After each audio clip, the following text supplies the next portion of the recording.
කණ්ඩායමයි. සදා සම්මානයක් ලබා දී පිළිගනු ලැබේ කණ්ඩායම. අපි අපේ කණ්ඩායම හඳුන්වා දෙන්න මුලින්ම කණ්ඩායම නවතාවනා මුලි දෙවනෝටේම අවසානයේම දෙවිත් සිටිනවා. මතලින් ආවිරින් යට බලා ගන්න කාර්යමණ්ඩලයේ මහත්වරු ගමන් කරනු ලබනවා.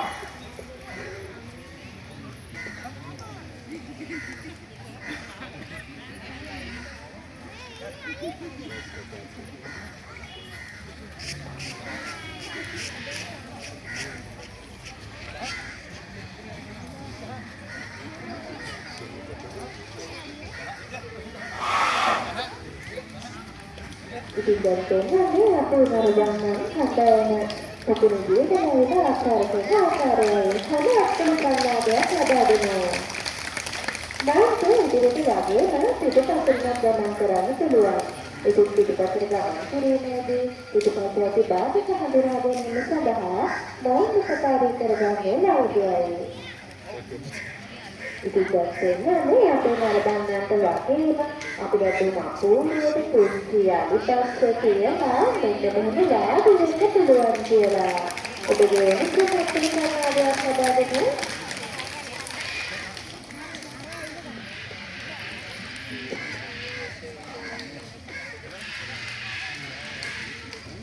අපි අපේ මේකට කියලා තියෙනවද?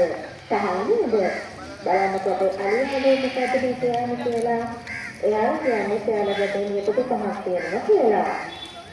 වර්තමානයේ වෙනකොට දෙවියන් සීදත් වෙන විශාලම සත්‍යාවදීන් තමයි අලිය කරකෙන්නේ.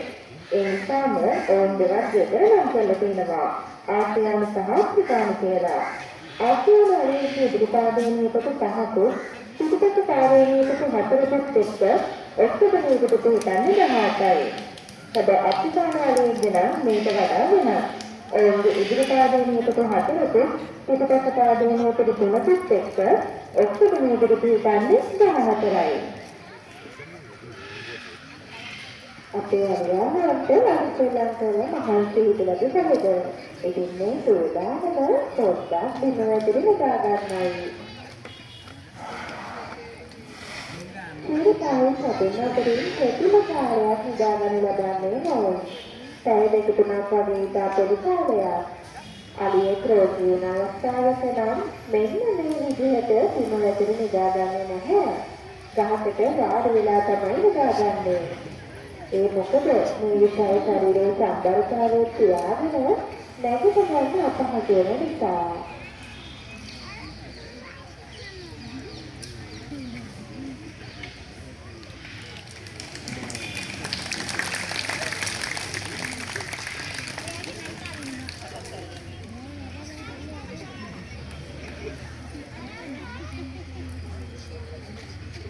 ඉතින් මේ තුනනේ අපේ මාධවී අලියාගේ එයාගේ ආරක්ෂාව පිළිබඳව සොයා බලන ආකාරයයි.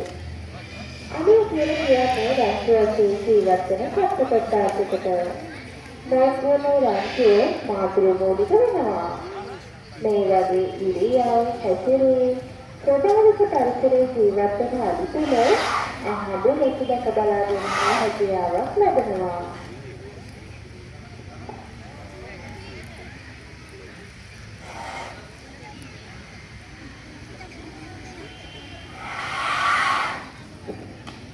අපි දැන් යාලට පොඩි ගණන් පාඩමක් කියලා දෙන්නයි යන්නේ. අපි බලමු කොහොමද අලියෙකුගේ උණුසුම මට්ටමට ඉක්මනින්න කියලා. මොන මෙහෙමයිද කරන්නේ?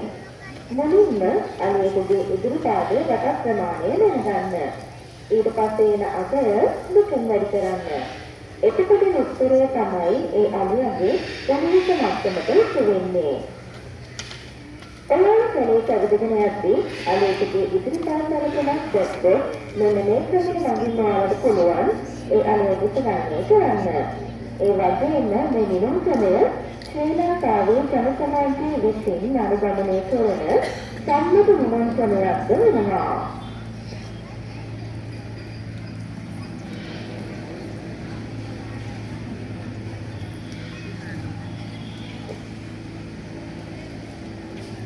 අපේ ලංකාවේ අයට නම් අලිය කියන්නේ අරුම පොඩම සතෙක් නෙමෙයි. ඒ මොකද කියලා කිව්වොත් ඇයට අතීතයේ ඉඳලා සත්‍යමාගේ මංගලහත්ය විදිහට පෙරහැර ගමන් වලට වගේම බරපතල ගමනක් භාවිතා කරලා තියෙනවා. අලුතෙන් නැති වචනක මෑන්ගෙන් මේ දේවල් කරගන්නට දැන් අද වුණා. තායිලන්තයේ වගේ රටවල් වල තවමත් මේ දේවල් රටබලා ගැනීමේ හැකියාව තියෙනවා. අපේ අලියාලුව කුටයක් අරගෙන යන විදිහ මෙයාලට වරකට කිලෝග්‍රෑම් 350ක පමණ බඩු කිරීමේ හැකියාවක් තිබෙනවා. ඔයාලට තේරෙනවද අපේ අලියාලුව මේ කොටේ අරන් යන ආධාරකය මොකක්ද කියලා? ඒක අපි හඳුන්වන්නේ බොලෝනමි. බොලෝ භාවිතා කරන්නේ මංගේ දත් වලට වෙන හානිය අවම කරන්න.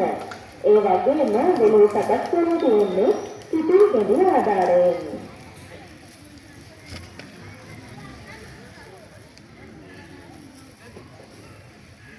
අපේ පුංචි දෙමළාලා විවිධ ක්‍රීඩා කරලා තියෙනවා නේද? ඉතින් මේ දෙන්නනේ අපේ අලියාලුව කොහොමද මේ ක්‍රීඩා සෙල්ලම් කරන්නේ කියලා.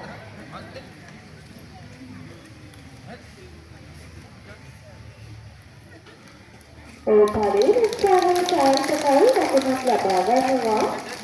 අපි තරණයේ ගොඩන අවස්ථාව ඔබ ගෙවන සෙල්ලම් ප්‍රසන්නාදී දිනවලදී කරේ දෙවියන්ගේ සාර්ථකයි. අපි තරණයේ ගොඩන අවස්ථාවේ ඒ සාර්ථක වෙනවා. උදාහරණයක් දක්ෂින කියලා තුනක් ලබා ගන්නවා මේ මොහොතේ.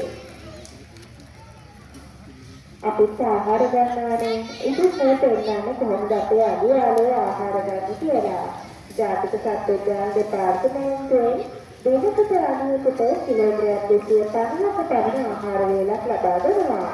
ඒ ආහාර වේලට පොල්ලතු, කිපොල්ලතු, කොස්කොල, එළවලු පළතුරු වර්ග වගේම ධාන්‍ය වර්ග සාකච්ඡාගත වෙනවා. අනිවාර්යයෙන් ශරීරයේ තියෙන විශේෂ සංකේතයක් විදිහටයි මේ හොඩවල හඳුන්වන්නේ. අලිපතවා මානසික රෝගින සායන අවස්ථාවේදී උපසම සෑදීමට හේතු වන සෛල හා නාසය සෑදීමට හේතු වන සෛල එක දැක්වීමක් ලැබෙන තමයි මේ හොඩවල නිර්මාණය වෙන්නේ. ශ්‍රී ලංකාවේ උද්‍යාන අතර සම්ප්‍රදාය වන්නන් 18ක් තියෙනවා. ඒ වන්නන් 18 එකක් තමයි දසදා වන්නම කියලා කියන්නේ. දසදා වන්නම පාදක වෙලා තියෙන්නේ අලිය ගමන් වෙලාට. ඉතින් අද මේ දක්වන මොහොතෙන් දසදා වන්නමේ කාලයට අර අපේ ගමන් ලබාගත් තමයි අපේ අලියාලේ එදිනෙන්නේ. මොනවත් වානද ජීවිතෙන් මත්තල සම්මාදයේ සමගින්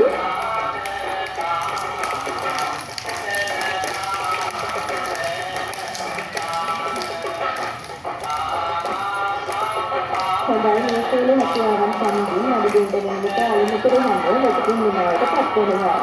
අලිමුතුරු හඳ ඉදිරිපත් කළ අපේ අලියාලුවන් දෙන්නාට ඕනම හේතුවක් දරා ගත බලා ගන්නා කාර්ය මණ්ඩලයේ මහත් වූ උද්ඝාටනයේ ඔබ සමග